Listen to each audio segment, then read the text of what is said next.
Alkisah, ada seseorang kaya raya dengan harta yang tidak akan habis dimakan 7 turunan. Orang kaya ini didatangi malaikat. Suatu ketika, malaikat pencabut nyawa datang ke orang kaya tersebut dengan menyamar sebagai orang miskin. Malaikat yang menyamar itu mengetuk pintu dan berkata, "Panggilkan pemilik rumah ini."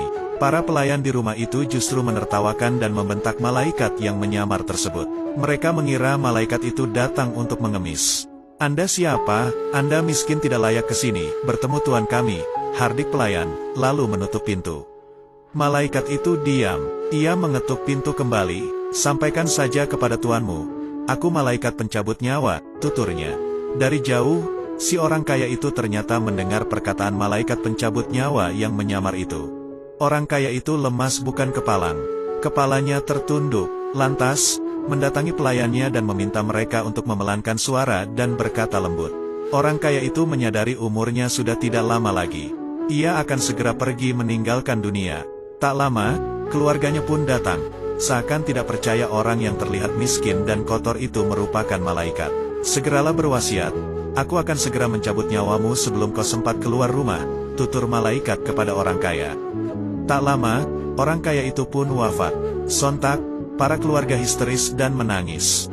Bahkan, beberapa dari mereka menawarkan harta kepada si miskin yang ternyata malaikat pencabut nyawa. Akhirnya, mereka tahu, ternyata harta tidak bisa menyelamatkan si orang kaya. Para keluarga itu lantas mengeluarkan hartanya, mengeluarkan segala isinya berupa emas dan permata. Lalu berkata, "Terlaknat kalian. Harta-harta tidak berguna, bikin kami melupakan Allah. Kalian tidak bisa menolong kami," hardik mereka. Tiba-tiba harta itu berubah bentuk. Emas dan permata itu berdiri. Ia berkata kepada kerabat orang kaya itu, "Duhai orang kaya, salah jika kalian mencaci maki kami. Aku sudah membuat derajat kalian tinggi. Kami telah membuat kalian punya kedudukan sama dengan raja-raja dan tuan-tuan.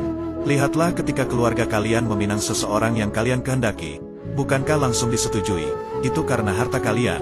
Lalu, bagaimana nasib seorang saleh yang juga ingin melamar seseorang yang kalian pilih itu? Mereka gagal karena harta kalian menghalanginya.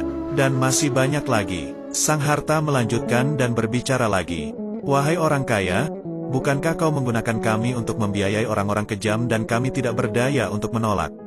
Wahai orang kaya, jika kau memilih menggunakan kami untuk berbuat baik, kamu akan dapat kebaikan. Sedangkan jika kami digunakan untuk kejahatan, maka kamu akan mendapatkan celaka," terang si harta menjelaskan. Begitulah kisah harta yang berbicara. Malaikat pencabut datang dan ternyata harta tidak bisa melindungi dari orang kaya, seberapa kaya pun orang tersebut. Kisah ini diceritakan oleh ulama Imam Ibnul Jauzi, Uyun al-Hikayat min Kohas Solihin wa Nawadir az-Zahidin.